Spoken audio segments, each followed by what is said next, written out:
Somebody said, oh, the shelves are going to be open. Well, maybe the children will have $2 instead of $30, and maybe the $2 will cost a couple of bucks more than they would normally. But okay, so Donald Trump has gotten into such a position where the economy is doing so badly and he is feeling so defensive because he sees the polls, he sees what people think about him generally, what they think about him on the economy, what the markets, what the CEOs think about him, what they're telling him behind closed doors. He knows that he is in it up to his neck at this point, and so he has to say something.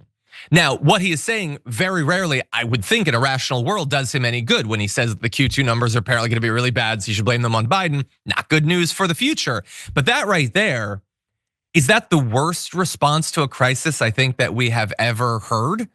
So instead of having $30, they'll have $2 and there'll be a couple dollars more.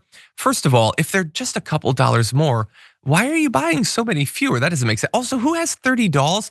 Again, he is so surrounded by wealth and riches that he thinks only like Ivanka's bed covered in the priceless antique dolls. That's the only, that's not what people are worried about, buddy. It's not just about the dolls. It's not just about the toys.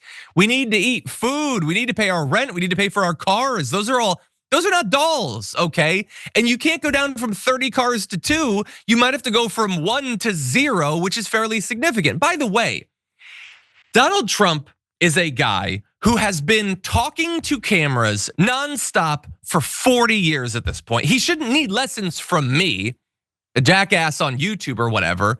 But when you're trying to minimize the effect of a crisis, you're going about it in the wrong way, buddy. You say instead of $30, they'll have 29, 28, because you see then it doesn't seem so bad. I mean, $30 was too many anyway, and now you still have 29. When you go from 30 to 2, that sounds like the end of the world in terms of toys. My God, I used to have this pile and now I barely have anything.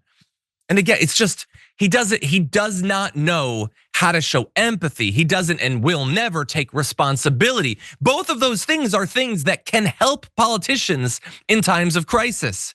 Joe Biden tried, and he didn't have the rhetorical strength or whatever to demonstrate an understanding of people's lingering trouble. But to his credit, at least a little bit, he did try occasionally over the 4 years to express that. We're getting out of incredibly dark economic times. He's doing some good, some bad on the economy. Things are improving, but not that fast. And he's trying to show people that he understands their struggle. Donald Trump just spits in people's faces. He spits on a doll's face and then wipes it in MAGA's face. And not nearly enough of them are nearly bothered enough by this. That this guy, seeing people, more and more people, he's done with Democrats, obviously, he was done on day one. Independents aren't buying anything that he's selling. Even more Republicans are admitting that things are not looking good. And the best he can put together is, your dumb kid will still have $2, stop whining about it. But why not? I mean, this is a dude that just watches right-wing media all day long. And what lesson was he taught a couple of weeks ago by Charlie Kirk? Shut up about the eggs. Like they think that violence and pressure, just cowing their base, slamming their face into the ground and telling them to shut up about their struggles is how to get this done. And I don't understand that when for 4 years, their rhetoric was, isn't it terrible what the Biden administration is doing to you? You should really toss him out, probably into jail, maybe El Salvador. And then the second they get in power, and things are getting even worse, not inevitably, not unavoidably, but specifically because of moves Donald Trump is making that we told you before he made them, they'd have these devastating outcomes. There's no compassion, there's no empathy, there's shut the hell up about it and be happy you still have $2.